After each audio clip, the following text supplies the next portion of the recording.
दो ब्रजवासी गए नाथ द्वार, नाथ द्वारा जाके बोले भैया जी हमारो लाला ब्रज को लाला इतनी दूर राजस्थान में बैठो है, लेकिन यहाँ को मोह देखो कैसा उतरो भयो, नेत्र नीचे करके खड़ो है, हमें तो सुख ही नहीं मिल लो। अरे लाला को जब तक आनंद नहीं मिले तब तक हमको सुख कैसे आवेगो। अब सब लोग जय जयकार करें, कृष्ण कन्हैया लाल की जय, गोवर्धन नाथ की जय, गिरिराज धरण की जय। सब लोगों ने जय जयकार करी। जब सबकी जय जयकार समाप्त हो गई तब दोनों ब्रजवासी बोले बोल वृषभानु के जमाई की। जैसे ही कही वृषभानु के जमाई की जय, ठाकुर जी के तो नेत्र ऊपर, मंद मुस्कान, और मानो एक क्षण के लिए ठाकुर जी यूं देख रहे हो, जे कौन आयो भाई, मेरे ससुराल ते कोई आयो दिखे। कभी किसी मंदिर में जाओ, हमने तो ऐसे ऐसे, आज पंजाब यूनिवर्सिटी में थे सुबह, वहां गए महाराज, वहां पे भी सब कह रहे पूछ री के लो था की हु प्यारे। अब जिनको नहीं पता वो देख रहे हैं, बोले ये क्या यार, ये कौन सी जय जयकार है, ये कौन सी बात बताई जा रही है। लेकिन यही आनंद, यही सुख। कुछ ना कुछ अलग प्रस्तुत करते रहा करो ठाकुर जी के लिए, कुछ ना कुछ अलग देते रहा करो ठाकुर जी को। एक हमारे ब्रज के हैं, आप लोग मत करना ठीक है, नहीं तो ठाकुर जी दंड दे देंगे। एक हमारे ब्रज के हैं, वो ठाकुर जी के दर्शन करवे गए और बड़ा अद्भुत नाम था, मैं नाम ही भूल गया। वो ठाकुर जी के पास जाकर के सब कहें कुंज बिहारी लाल की जय, बांके बिहारी लाल की जय। और वो ठाकुर जी को देख के पता ना कहा कि मुझे याद नहीं आ रही है। ठाकुर जी के सन्मुख जाकर के कुछ विचित्र से शब्द कहें, अब याद ठाकुर जी बुलवानो नहीं चाह रहे होंगे, क्यों? बोले तेने बताइए, सबरे बोलेंगे फिर। हमारे अभी जीभ पे आया, अभी अभी भूल गया मैं। ठाकुर जी को कुछ और ही बोलते हैं। जन कौन से बिहारी, अभी याद आ गया तो बताऊंगा तो सही मैं। लेकिन वृंदावन जाके, वृंदावन में ही बोली हूं और कहीं मत बोली हूं।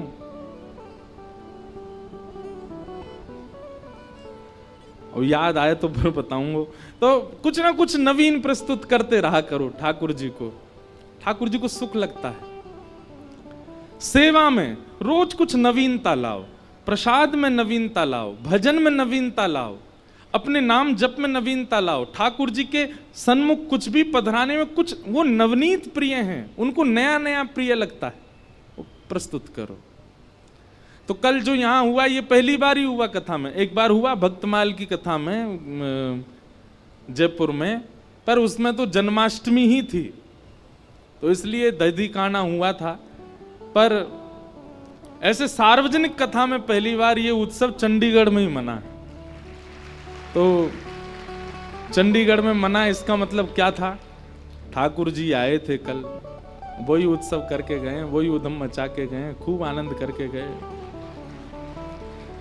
और भैया लाला की माखन चोरी लीला बतानी सुननी जितनी आसान है, माखन चोरानो उतना ही कठिन है। कल देख लियो हमने। ओ भैया मटकी नहीं फूटे, ठाकुर जी कैसे फोड़ते होंगे? ये एक अदा चाहिए वाके लिए भी। एक बार तो मेरे मन में आई मैं लटक जाऊं वही थे, पर मैंने सोची अगर ऊपर से टूट गए हो कल की कथा कौन करेगा फिर? हमारे लटको नहीं तो मन तो हैरो एक बार या तो लटक के एक बार झूल लाऊं यूं। लेकिन आप सब लोगों ने कल इतना उत्सव का आनंद लिया। वास्तव में कल बिल्कुल लग ही नहीं रहा था कि हम चंडीगढ़ में हैं। और देखिए भजन का प्रताप, भाव का प्रताप यही है कि आपको यह तक विस्मृति हो जाए कि आप कहां हो, आपको यह तक विस्मृति हो जाए कि आप कौन हो, आपको यह तक विस्मृति हो जाए कि मेरी पदवी क्या है, मेरी योग्यता क्या है, मैं कौन हूं। तब समझो कि उत्सव हुआ है। आपको ये याद है कि आप कोई मिनिस्टर हैं, आप कोई श्रेष्ठ व्यक्ति हैं, आप कोई सिंगर हैं, आप कोई स्टार हैं, आप कोई महाराज जी हैं। काय बात की भक्ति कि आप इतना भी नहीं भूल पाए कि आपकी पदवी क्या थी। भक्ति तो उसी को कहते हैं, प्रेम तो उसी को कहते हैं जो इतनी भी विस्मृति करवा दे। और कल वही हुआ था, कल हम सब भूल गए थे। मेरा तो बहुत मन है रो कि खूब नाचूं, खूब उछलूं, खूब उधम करूं। और जब ठाकुर जी को उत्सव आवे तो यूं ही लगे कि बस कहा कर लें। लेकिन ठीक है, फिर भी बहुत आनंद आया, कल बहुत सुख मिला। सब ब्रजवासी आनंद में भर गए, नाच रहे हैं, गा रहे हैं। नंदस्त्वात्मज उत्पन्ने जाता ह्लादो महामनाः आहूय विप्रान वेदज्ञान स्नातः सुचिरलंकृतः। आज हमारे दाऊ जी से ब्रजवासी आए, आप आती कहा बोले महाराज हम तो ब्रजवासी हैं, ब्रज में ही रहे। मैंने कि अच्छा। बोले लेकिन आजकल ब्रज चंडीगढ़ में प्रकट है को, या हमारे हम तो दौड़ के यहीं आए गए हैं। माँ मने ही ना लग रो, हमें तो यूं लगी भैया आजकल तो वृंदावन ब्रजमंडल वहीं प्रकट है को, चलो वहीं चलो। तो आज दाऊ जी से पधारे, बोलो दाऊ दादा की जय। ऐसे ब्रजवासियों के मधुर भाव हैं। पूरे ब्रजमंडल में उत्सव मना। भैया आज तो रसगुल्लावारी कथा है, ज्ञान वैराग्य दोनों बाहर खड़े हाथ जोड़ करके। आज तो केवल प्रेम ही प्रेम चलेगा और ब्रजभाषा में ही कथा होएगी। जाकू नहीं समझ में आवे बगल वाले तो पूछ लियो, ध्यान से सुनियो। पूरे ब्रजमंडल में उत्सव मन रहा है। भागवत जी में ऐसा वर्णन है कि कई ब्रजवासियों को तो अभी तक ठाकुर जी दिखे ही नहीं है, उन्होंने ठाकुर जी का दर्शन ही नहीं किया है, फिर भी नाच रहे हैं, गा रहे हैं, उत्सव मना रहे हैं। और केवल नाचना गाना उत्सव नहीं, सबने अपने घर सजाए, अपने घर के बाहर बंधन बार बांधे हैं, अपने घर के बाहर केला के पत्ता लगाए हैं, अपने अपने घरन में ब्राह्मणन को बुला करके अनुष्ठान करवा रहे हैं। कोई जाके कहे भैया तुम काहे को कर रहे हो, नंद जी के लाला भयो, यशोदा के लाला भयो, तुम काय को अनुष्ठान कर रहे हो, तुम काय को घर सजा रहे हो।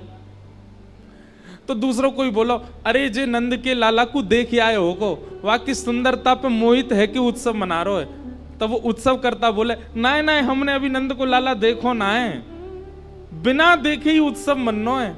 हमें तो यूं लग रही है जाकू अभी तक देखो ना है, वाक्य उत्पन्न है वे की इतनी प्रसन्नता है रही है, वो यदि दिख गए हो तो का होएगो।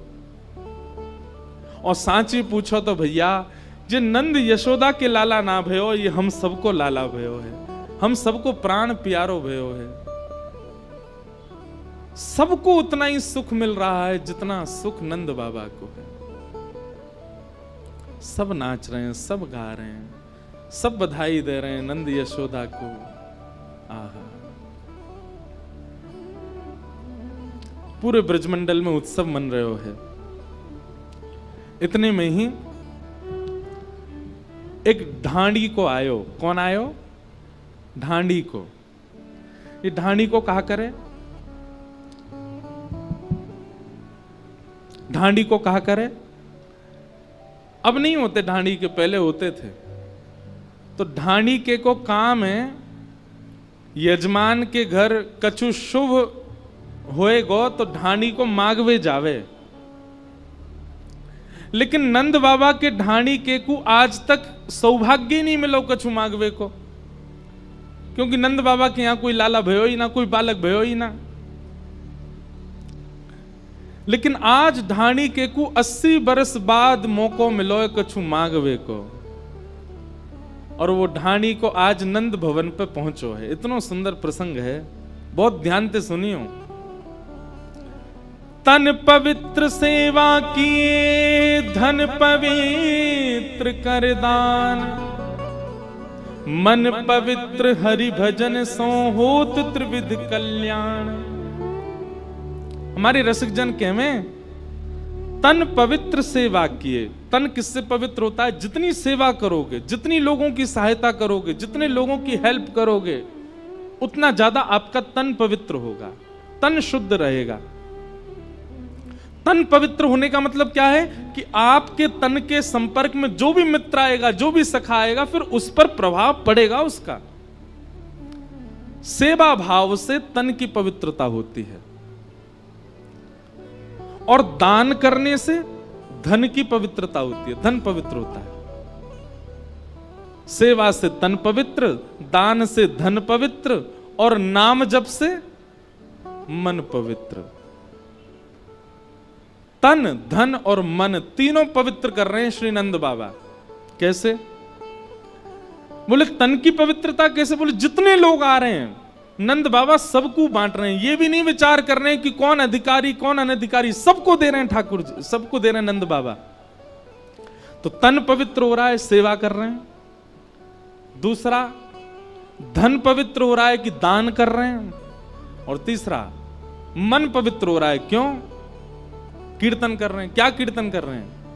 हाथी दीने घोड़ा दीने और दीनी पालकी, हाथी दीने घोड़ा दीने और दीनी पालकी, बालकन को लाडू पेड़ा बूढ़े को लापसी, बालकन को लाडू पेड़ा बूढ़े को लापसी।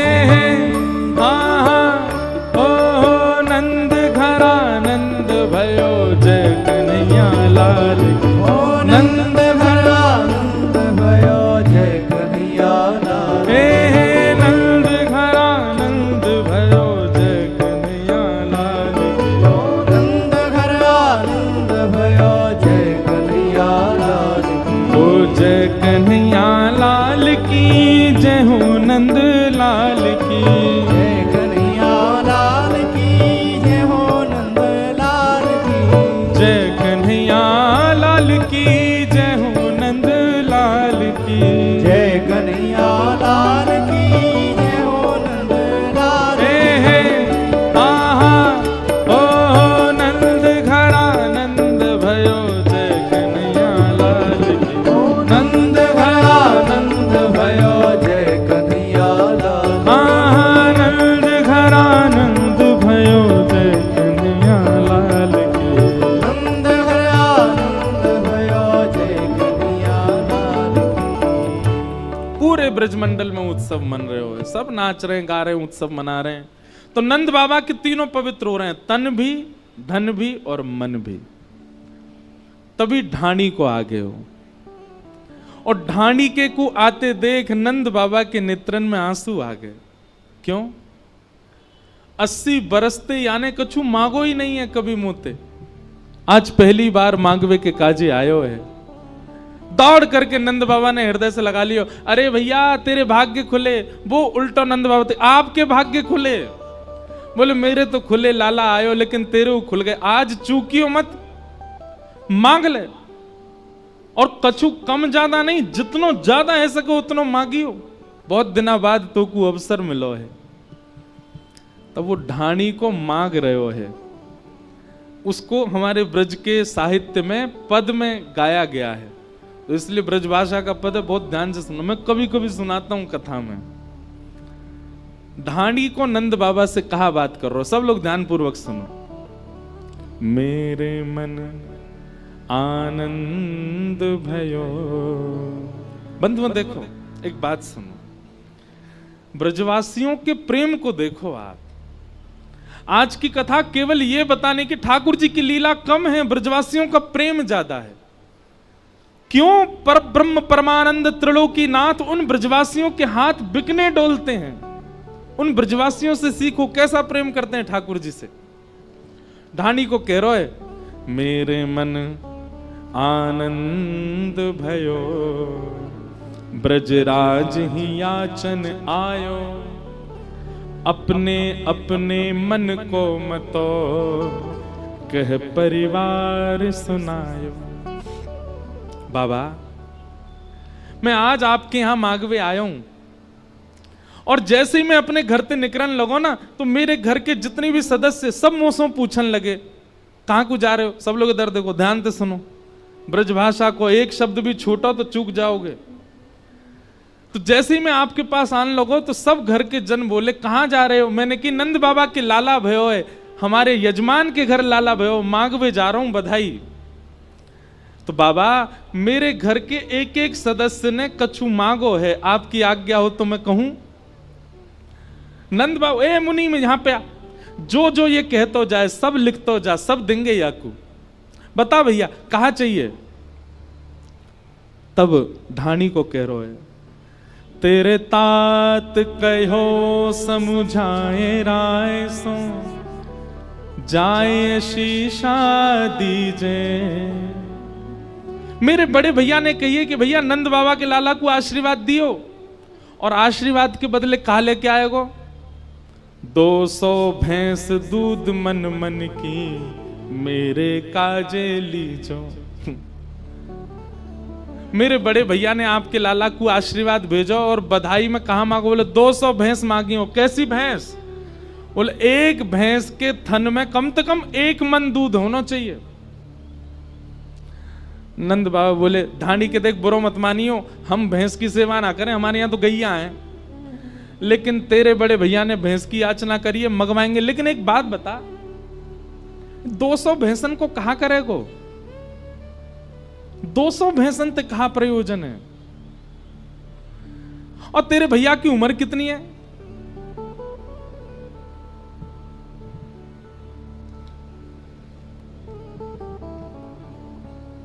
जय राधे राधे राधे गोविंद राधे राधे राधे राधे गोविंद राधे राधे राधे राधे गोविंद राधे राधे राधे राधे गोविंद राधे राधे राधे राधे गोविंद राधे गोविंद राधे गोपाल राधे गोविंद राधे गोपाल राधे गोविंद राधे गोपाल राधे गोविंद राधे गोपाल राधे राधे राधे राधे गोविंद राधे जय राधे राधे राधे गोविंद राधे राधे राधे राधे गोविंद राधे जय राधे राधे राधे गोविंद राधे। बोलो वृंदावन बिहारी लाल की। अनन्य राष्ट्र प्रेमी हरियाणा के पूर्व गृह मंत्री और वर्तमान में अंबाला के एमएलए श्री अनिल बीज जी आए हैं, उनका बहुत बहुत स्वागत, बहुत बहुत अभिनंदन। सत्येंद्र चौहान जी का अथक प्रयास, खूब भावना, आपको और आपके साथ आए समस्त वैष्णवों को व्यासपीठ से बहुत बहुत प्रणाम। सब लोग ध्यान पूर्वक सुनो। ढाणी को गयो है नंद बाबा के यहां, और ढाणी को जाकर के कहा कह रो है? तेरे तात कहो समुझाए राय सो जाए शीशा दीजे।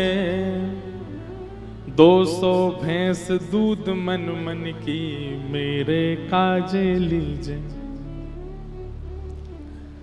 ये जो ऐसे सूर्य की प्रकाश आता है ना एक लाइन में, ये आप इसको पता है क्या समझ रहे? आप सोचते हो कि हम पे मुंह पे सूर्य आ रहे, नहीं, सूर्य नारायण कथा सुनने आते हैं, कथा में आ रहे हैं। वो अब कहीं से तो बेचारी जगह ढूंढ के आते हैं, तो उनको आने दिया करो। आप लोग ने मुख छुपा लिया करो अपने, बढ़िया लगते हो।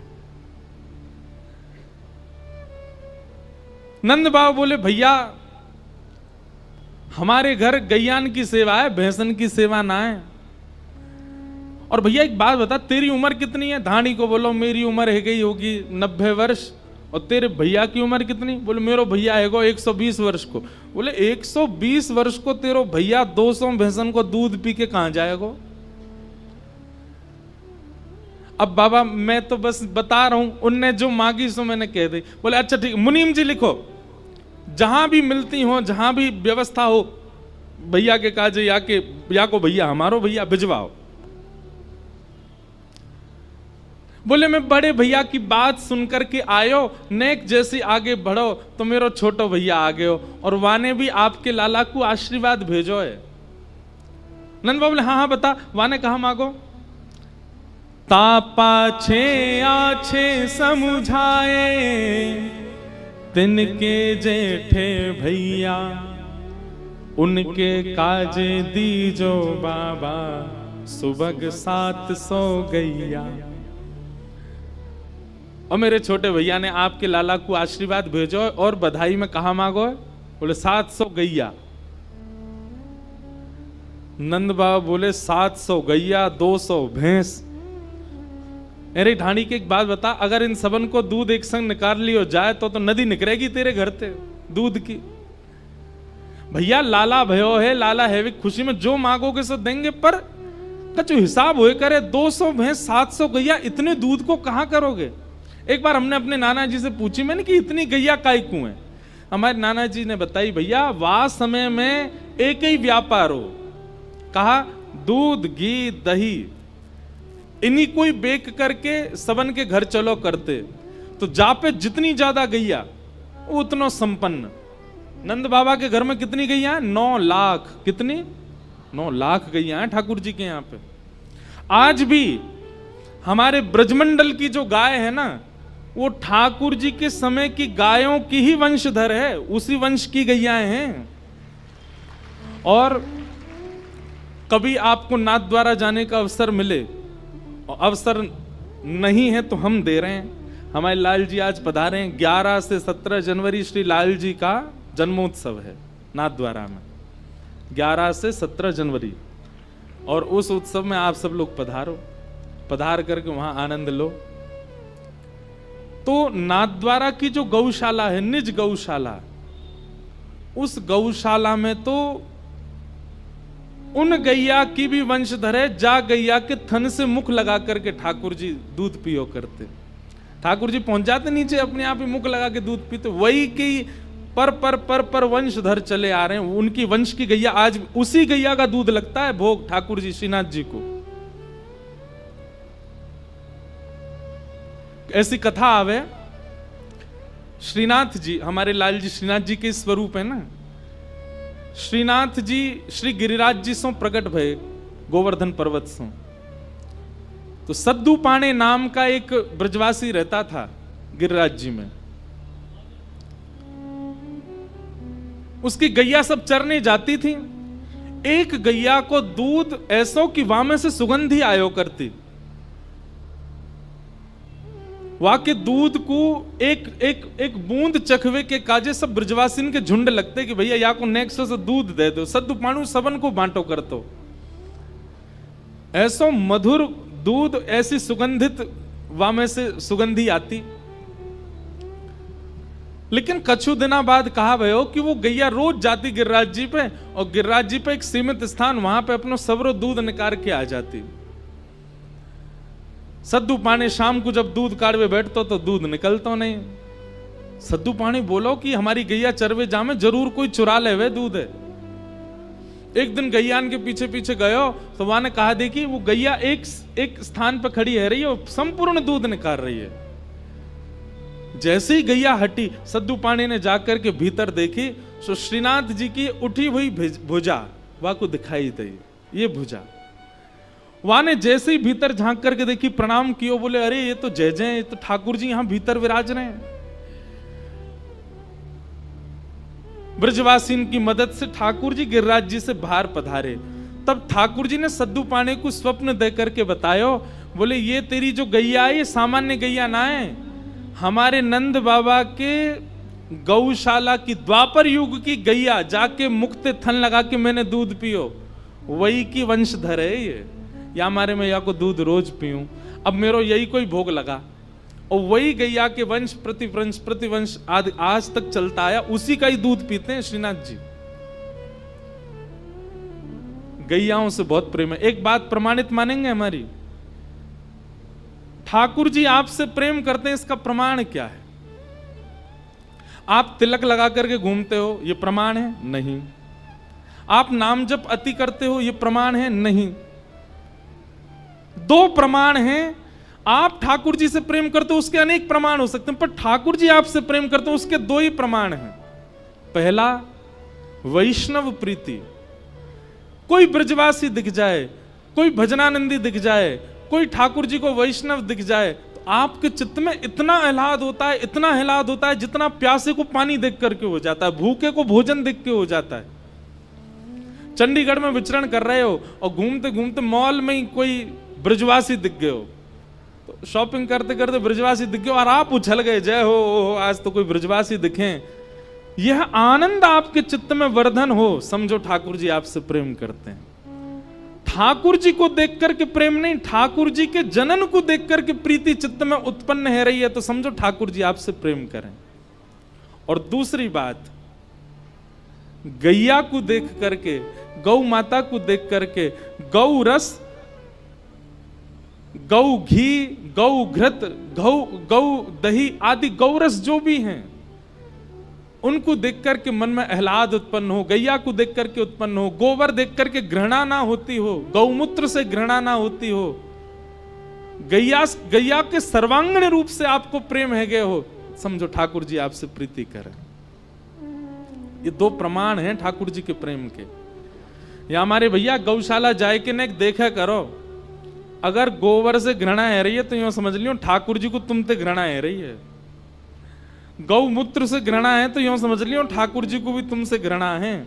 और जादना गौशाला जाके गौ रस और गौ वस्तुन से घृणा नष्ट है जाए, समझ जाइयो, नाच लियो वादना, बोले हाँ ठाकुर जी को अब हमसे प्रेम है क्यों है, क्योंकि गैया हमको प्रिय लग रही है। ये कोई मनगणंत बात नहीं है, ये आचार्य के वाणी में लिखो है ये सब भाव। तो ढाणी को बोलो, बड़े भैया ने 200 भैंस मांगी हैं, दूसरे भैया ने 700 गैया। नंद बाबा बोले देंगे, और बताओ और क्या चाहिए। ढाणी को बोलो महाराज, आपको समझ आ रही है ना लीला। ढाणी को बोलो मैं सबकी बात मान करके आन लगो, इतने में ही मेरो बेटा बड़ो सुखदाई, तैसे ही ताके साथी, वाके काजे दीजो बाबा, मद मदा तो हाथी। मैं अपने दोनों भैया की बात मान करके आपके लाला को आशीष देवे आया, इतने में ही मेरा बेटा आ गया। और बेटा आकर के बोलो नंद भवन जा रहे हो, बोले हाँ। मेरी तरफ से नंद बाबा को आशीर्वाद दियो और बधाई में मेरे काजे एक मतवारो हाथी लेके आई हूं। नंद बाबा बोले हाथी काय को चाहिए भैया, बोले वो हाथी पे बैठ के सब जगह प्रचार करेगो और सब जगह बताएगो ये हाथी मो कहां ते मिलो, बोले नंद जी के लाला भयो, बाकी बधाई में हाथी मिलो है। नंद बाबा बोले देंगे भैया, और बता और क्या चाहिए। तभी कहते हैं हाथी दीने, घोड़ा दीने और दीनी। ये पंक्तियां कहां से आई, ये ढाणी के प्रसंग में से आई। हाथी दियो। ढाणी को बोलो 2 भैया और बड़े बेटा की बात मान के मैं जैसे ही आगे बढ़ो, इतने में ही छोटो बेटा मेरो आ गए हो। और वाने कहा मांगो, छोटो सुत चंचल अति मेरो, लाड़ चाव को जोड़ा, वाके काजे दीजो बाबा, 10 है राशि घोड़ा। 10 घोड़ा चाहिए।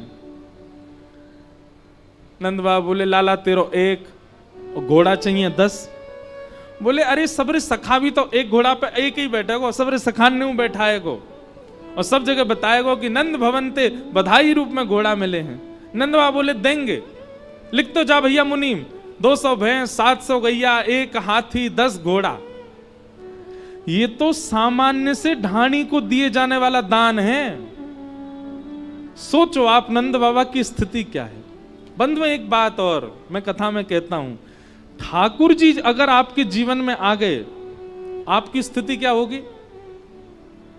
मैं कितनों लुटा दूं, कितनों बांट दूं, कितनों परोस दूं, अगर कोई आपको गले में कोई बहुत बहुमूल्य हार पहना जाएगा ना, आप यदि ठाकुर जी चित्त में होंगे, ठाकुर जी जीवन में होंगे, आप विचार नहीं करोगे, आप उतार करके दूसरे को भी प्रदान कर दोगे। संग्रह करने की इच्छा आपको किसी ने कोई बहुमूल्य वस्तु दी और आपके मन में ये बात आती है कि इसको रखा जाए, इसको सजाया जाए, तो समझो अभी ठाकुर जी दूर हैं। लेकिन आपके मन में कुछ भी आता है, घर में कुछ भी आता है, जीवन में कुछ भी आता है, आप बांट देते हो, आप नहीं रखते, स्वभाव ही नहीं रखने का। घर के लोग इसीलिए परेशान रहते हैं, बोले कोई महंगी वस्तु या के हाथ नहीं पड़ जाए, क्यों दान करे आएगो, विचार ही नहीं करेगो। आप मिले ऐसे लोग? मैं तो बहुत मिला हूं, ऐसे ऐसे लोग मिले महाराज, कछु भी दे दें जो मिल में आवे। स्वामी श्री हरिदास जी का ऐसा ही स्वरूप था।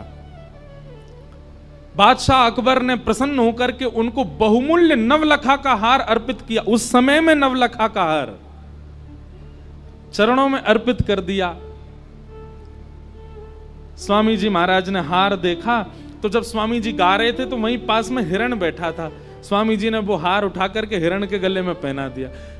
हार पहनते ही हिरण का बालक दौड़ करके जंगल में भाग गया।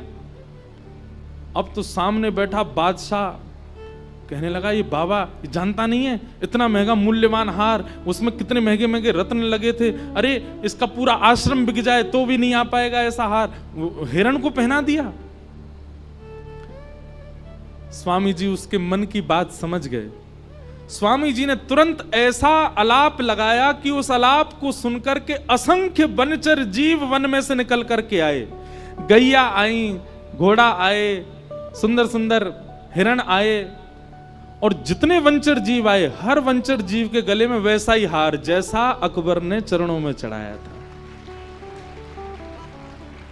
स्वामी जी बोले, ओ बादशाह, और तेरो वारो कौन सा है, ले जा इनमें ते निकाल के, और दोबारा मत लियो यहां वृंदावन में, आयो बड़ो चढ़ावे। अकबर ने सिर झुका दिया, बोले क्षमा कर दो, गलती हो गई मुझसे।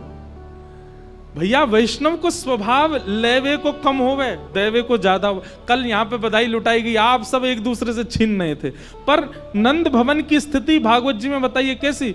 नंद बाबा अटारी से लुटावे, लाखन के हार लुटावे, और जो लूट रहे हैं वो लूट करके पीछे वाले ने लुटा दें।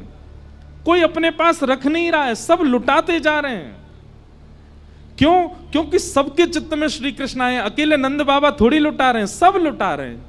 जाके जीवन में ठाकुर जी आ जाएंगे, वो लुटावे गो, वो रख ना सके।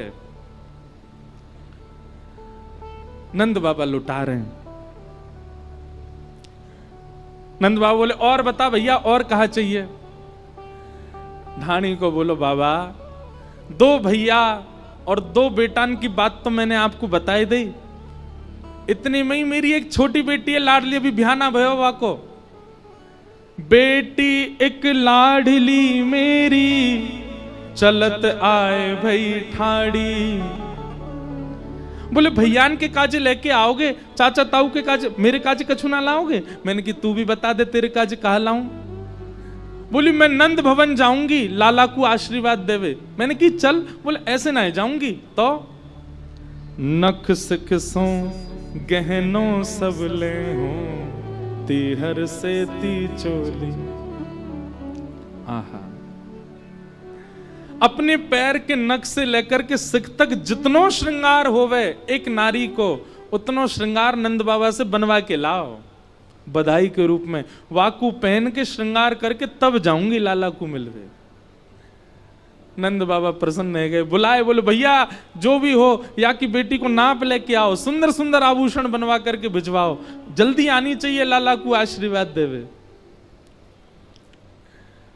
आहा, नंद बाबा बोले, और बता भैया कोई रह तो ना गया तेरे घर में? ढांडी को बोलो, अभी तो बहुत लोग हैं। बोले तू बता तो जा, हम आप में से कोई होता तो भगाई देतो, लेकिन नंद बाबा ऐसे नहीं है ना। और बता, और क्या चाहिए? बोले बेटी की बात बता दी, 2 बेटान की बात बता दी, 2 भैयान की बात बता दी। इतने में ही मेरे बड़े बेटा की बहू आई। ओ वाने कहा मांगो, वाने आकर के मोसों कही, मेरे पिताजी ने आपके लाला से मेरो ब्याह यामारे करायो, क्योंकि आपके यजमान नंद बाबा है। मेरे घर में सब यूं के, अरे भैया जिनके यजमान नंद बाबा उनके घर में कितनी संपत्ति आती होगी, पर जब ते मेरो ब्याह भयो तब ते मैंने कोई संपत्ति ना देखी। अब बहुत दिना बाद जब हमारे यजमान के घर लाला भयो है तो मेरी एक ही कामना है। कहा, बेटा बधू लाज तजमो सो घूंघट मुख दे बोली, सहित कहार पाल की ले हो सोजो भरियो गाड़ी। मेरे काजे तो सोने की पालकी बनवाए के लाओ, और केवल पालकी नहीं, पालकी उठावे वाले 4 कहार भी लेके आओ। वो पालकी उठावेंगे, वही पालकी में बैठ के जाऊंगी नंद बाबा के लाला को आशीर्वाद देवे। नंद बाबा बोले, हाँ भैया तेरी बहू हमारी भाई, हाँ भाई मुनीम जल्दी पालकी बनवाओ, जाकी बहू आवेगी हमारे लाला को आशीर्वाद देवे। वहां बैठे ब्रजवासियों के नेत्रों से आंसू गिर रहे हैं। बोले, जय हो, धन्य है हमारे नंद बाबा, कितने आनंद में भर गए, नेको विचार नहीं कर रहे, जो कछु मांग रहे हैं सब प्रदान कर रहे हैं। नंद बाबा बोले, और बता। बोले, मैं सबकी बात मान करके आन लगे हो, इतने में ही मेरी बूढ़ी मैया आ गई। नंद बाबा बोले, वो जिंदा है भाई? तू 80 बरस को, तेरो भैया 120 बरस को, तेरी मैया कितनी बरस की होगी? बोले 200 साल की है गई। 200 साल की तेरी मैया? वहां ने कहा, मांगो भैया बता। तब धानी को बोलो, माता कहो दधि धरी आगे, सुन बेटा मेरी सीख। मेरी बिना दांत वाली मैया आई और दही सामने रख के बोली, मेरी बात सुन लाला। बोले, कहा, ऐसो दान मांगियो नंद सो, हम बहुरी न मांगे भीख। इतनो मांग के लियो, इतनो लेके आइयो, इतनो लेके आइयो कि जीवन में हमें कभी मांगना ही नहीं पड़े, कोई के आगे हाथ ना पसारने पड़े, इतनो दान लेके आइयो। नंद बाबा सुन करके बड़े प्रसन्न है गए। मुनीम जी से कही, जो जो याने बतायो है सब दूनो दूनो दे हो, सब दुगना दुगना करके दो।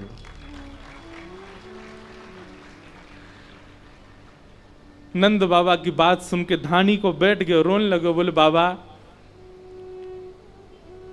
ये सब ने बता। इतने में यशोदा मैया निकल के बोले, सुन, तेने भैया की बताई, तेने बेटान की बताई, तेने बहू की बताई, तेने बेटी की बताई, तेने मैया की बताई, तेने अपनी पत्नी की ना बताई। वाने कहा मांगो। पत्नी को नाम सुनते ही ढाणी के नेत्रन से आंसू आने लगो।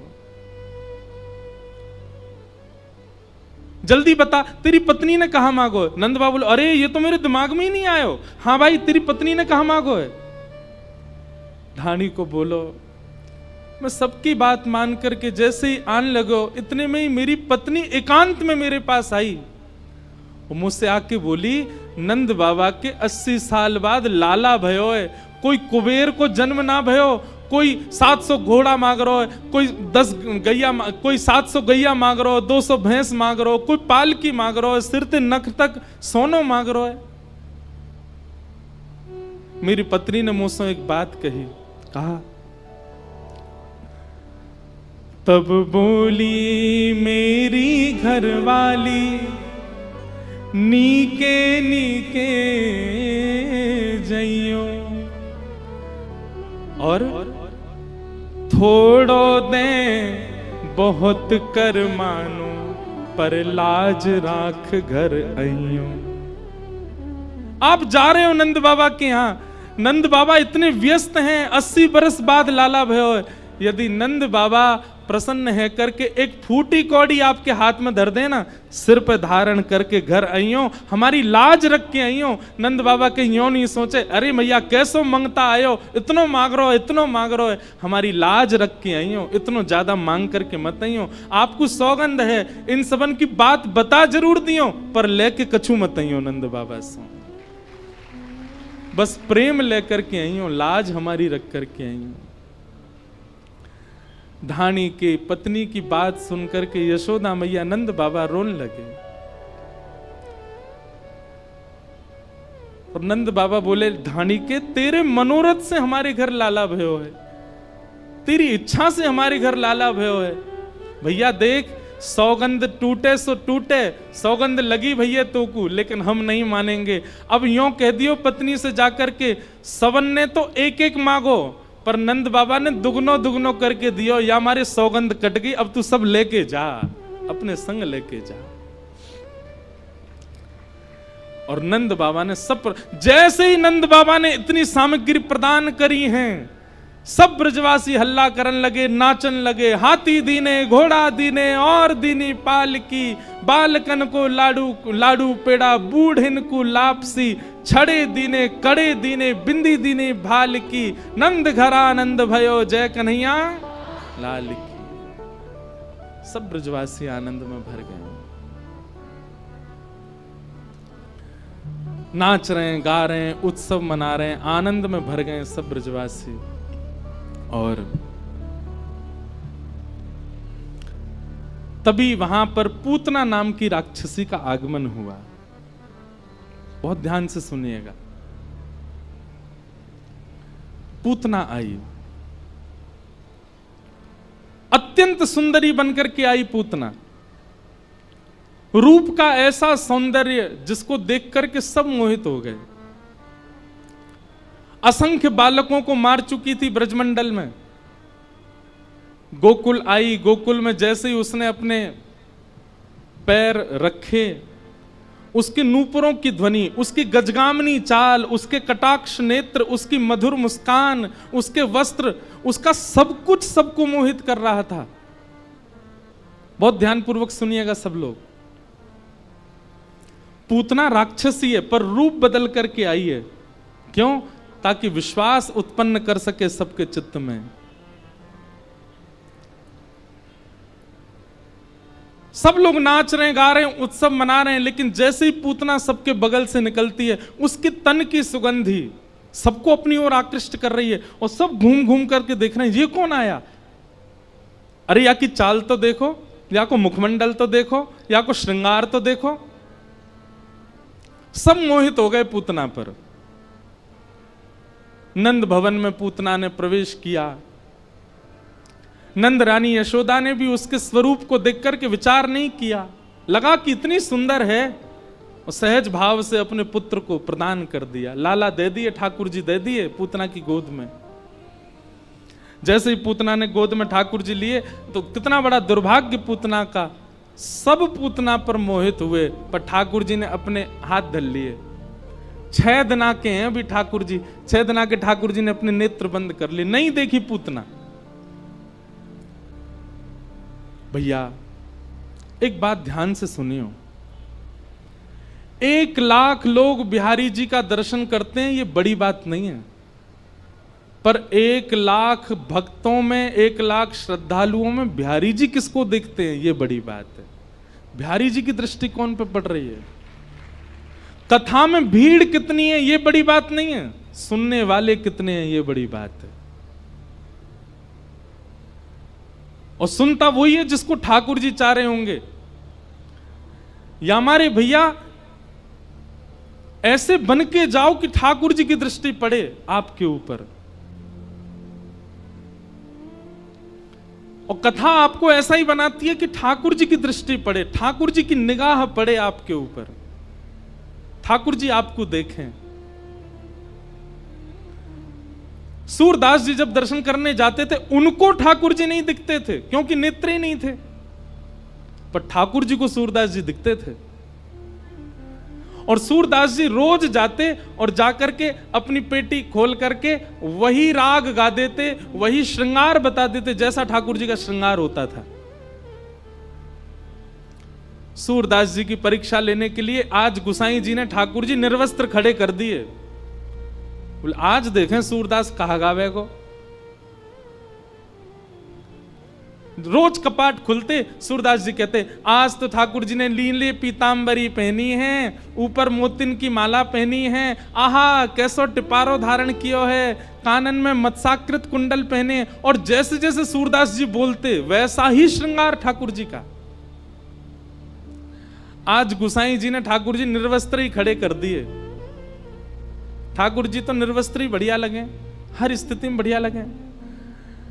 सूरदास जी जैसे ही गए, गुसाई जी ने जैसे ही कपाट खोले, कपाट खोल करके सब दर्शनार्थी तो मुख पे हाथ धर, ओहो ओहो सब ऐसे करें ठाकुर जी को देख के। सूरदास जी जोर जोर से हंसन लगे।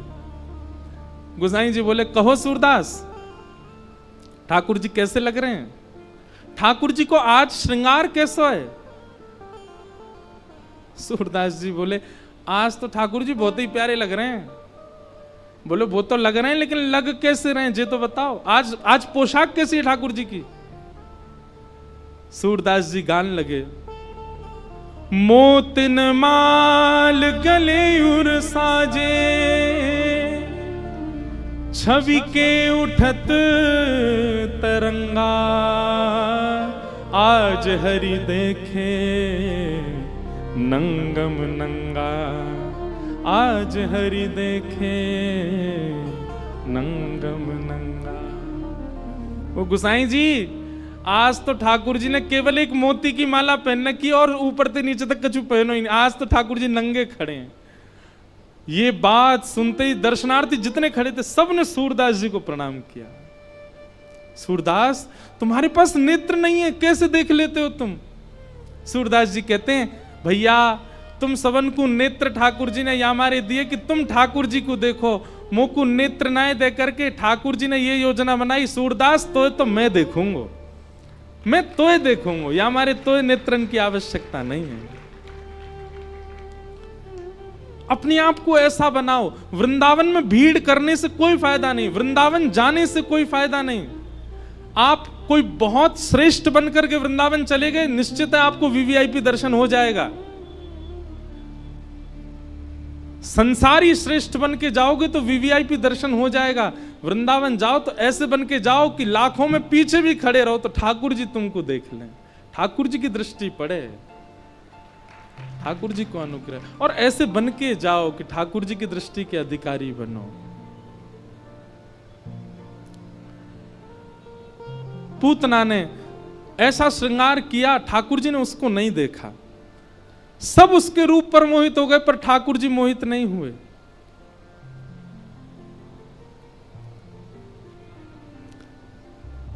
पूतना ने अपने पयोधर को भगवान के मुख में जैसे दिया, भगवान ने पहले तो विष को पिया, रस तत्वों को पिया, दुग्ध को पिया, अंत में प्राण ही समम रोष समन। जैसे ही भगवान ने उसके प्राण पीने प्रारंभ किए, पूतना का तो रूप राक्षसी बनने लगा, नेत्र विशाल होने लगे, केश जड़ जैसे होने लगे, बड़े बड़े नाखून, विशाल विकराल स्वरूप धारण कर लिया। सामुंच मुंचाल मिति प्रभाषणी, भगवान को पकड़ करके दूर खींचने लगी, लेकिन ठाकुर जी ने गाढ़म कराभ्याम, ऐसा कसकर के उसके पयोधर को पी रहे हैं ठाकुर जी की, दूर नहीं कर रहे हैं।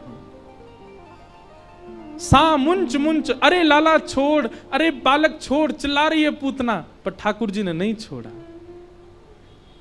हमारे पूज्य पिताजी महाराज आज कथा में आएंगे, वे कहते हैं, बोले जैसे ही पूतना ने कही ना, अरे लाला छोड़, अरे बालक छोड़, तो नेक्स्ट से ठाकुर जी 6 दिना के ठाकुर जी बोल पड़े, मौसी जी हम पे तो पकड़ो ही आवे, छोड़ो ना आवे, और जाकू पकड़ लें फिर तो ठिकाने लगा के छोड़ें।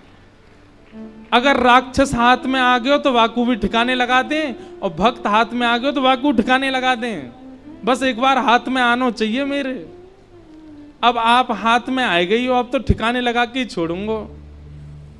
6 दिना के ठाकुर जी बोल गए, ये दृश्य देख करके ही पूतना के प्राण निकल गए। बोलो पूतना मर्दन भगवान की। 6 दिन के ठाकुर जी ने पूतना को मार दिया।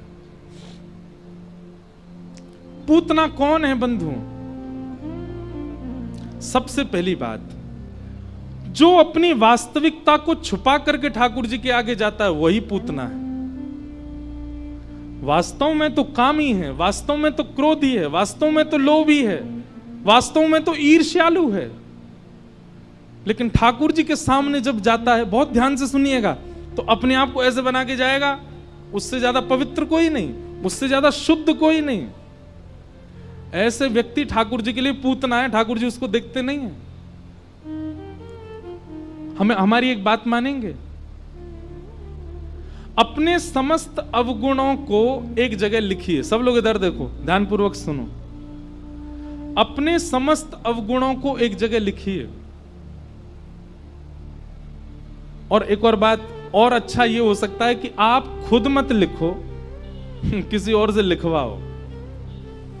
जो व्यक्ति बहुत आपके पास रहता हो उससे यूं कहो, भाई एक काम कर, तू मेरे सारे अवगुण लिख दे, मेरे अंदर क्या क्या कमी है सब लिख दे। पर शर्त यह कि कहीं अवगुण देख के उसको बेचारे को मार पीट मत देना, ये तूने ऐसा कैसे लिख दिया इसमें। वो जो लिखे उसको खुली छूट देना, तू लिख दे जो तुझको लगता है। बंधुओं, पता है आपकी पहले तो रूह कांपेगी वो क्या क्या लिखेगा। और एक नहीं 5 लोगों को दो, जैसे माता जी को दो, पिताजी को दो, पत्नी को दे दो, एक घर में काम करने वाले किसी व्यक्ति को दे दो। वो सबसे कहो, बोले मेरे अंदर क्या अवगुण तुमको लगते हैं सब लिख के दो मुझे। उन अवगुणों को एकांत में बैठ के पढ़िएगा, आपके नेत्रों से आंसू आ जाएंगे। लेकिन क्रोध मत करिएगा, हृदय को विचलित मत कीजिएगा। वो जितने अवगुण लिखे सबने, उन सब में कई आपको पता है कि हाँ ये मेरे अंदर हैं, और कई ऐसे होंगे जो आपको नहीं पता पर सबको दिखते हैं। उन समस्त अवगुणों को एक पर्चा में लिख करके फोल्ड करके अपने श्री गोपाल जी के सिंहासन के नीचे धर दो और ठाकुर जी से कहो, नाथ ये सारे अवगुण मेरे अंदर हैं, अब आप देख लो आप मेरे संग क्या करना चाहते हो। इसलिए इन 2 दोषों से बचिए। ठाकुर जी के सामने प्रस्तुत करो, आप जैसे भी हो, उसमें विचार मत करो।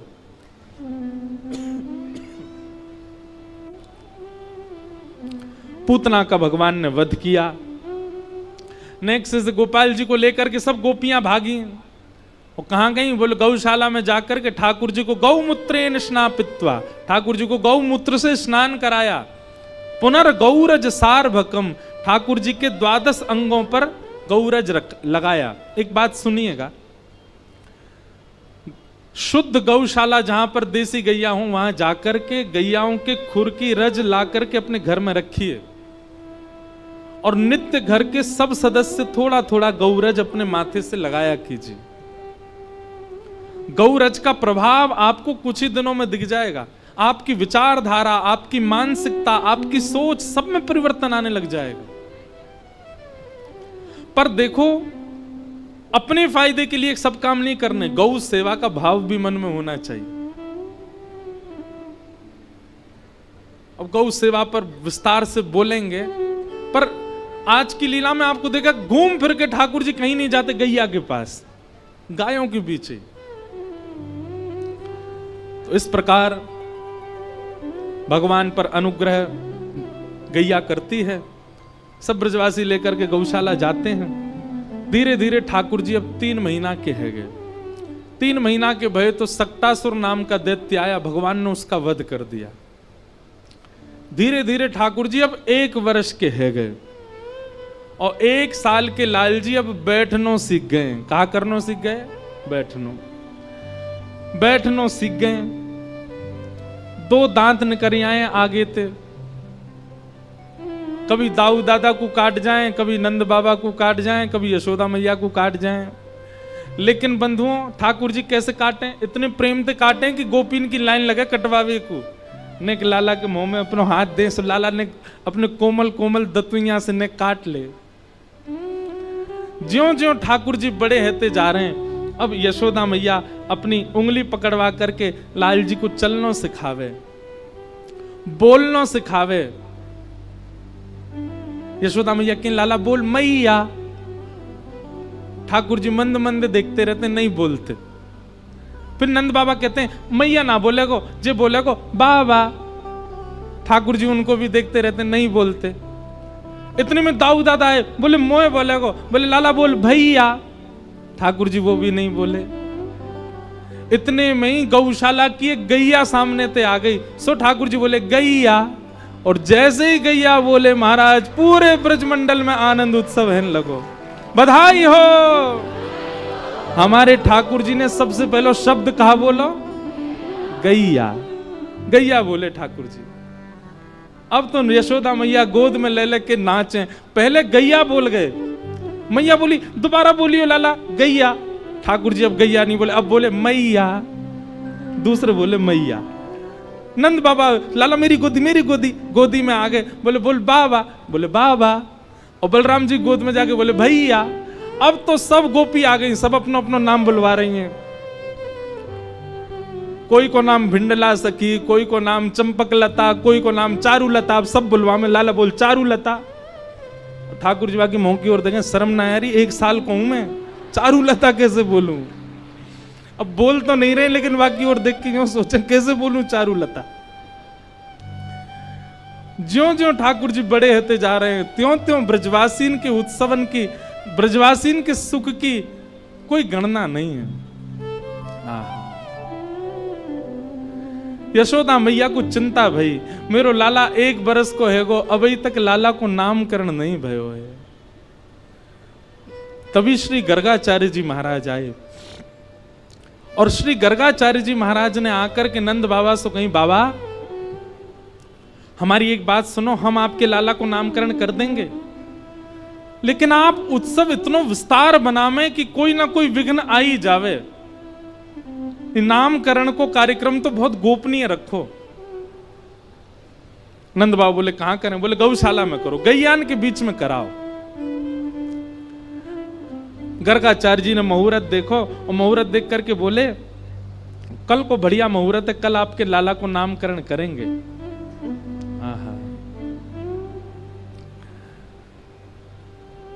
यशोदा मैया से कही, मैया मेरे ठाकुर जी संग में आए हैं और मैं स्वयं बनाए करके भोजन पवाऊं, आप कुछ सामग्री दे दो, मैं ठाकुर जी को भोग लगा लूं। मैया ने गर्गाचार्य जी को आटा, दाल, चावल जो जो उनने व्यंजन मांगे सब दे दिए। गर्गाचार्य जी ने सुंदर रोटी, सब्जी आदि सब बनाई, बढ़िया खीर बनाई, अधौटे दूध की खीर।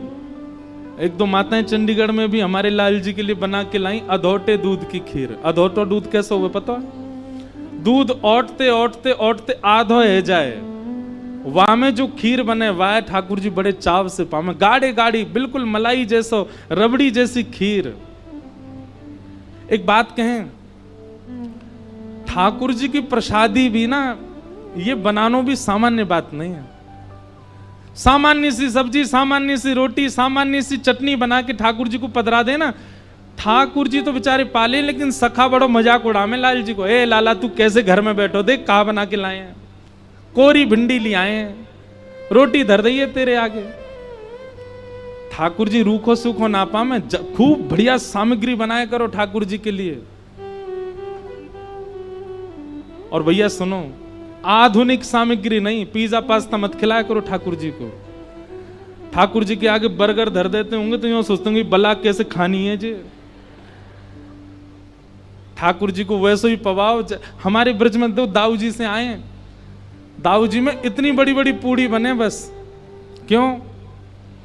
बोले शाम हेते ही दाऊ दादा भांग छान लें। अब भांग छानवे के बाद रोटी तोड़वे में बड़ो श्रम है जाएगा, तो छोटी छोटी पूड़ियां सब्जी ते लगाओ सीधे पाओ। एक ही पूड़ी इतनी सी है कि तोड़नी ना पड़े, इतना भाव रखो जाए। एक बात याद रखिएगा, ठाकुर जी की प्राप्ति में, सेवा में 3 चीजों में आप निपुण हो जाओ। या तो राग, कंठ अच्छा नहीं है, राग नहीं कर सकते, तो भोग। सब लोग सावधानी से सुनो, या तो राग, और राग नहीं सुना सकते तो भोग, और भोग नहीं पवा सकते तो श्रृंगार। इन 3 चीजों में से किसी एक में तो आपको निपुण होना चाहिए, तभी ठाकुर जी प्रसन्न होंगे आपसे। और इन सब में भी सबसे ऊपर कहा है पता है? भोग। ठाकुर जी को भोग बहुत प्रिय है। अच्छो अच्छो पवाओ, सुंदर सुंदर पवाओ, ठाकुर जी को बड़ो आनंद आ जाए।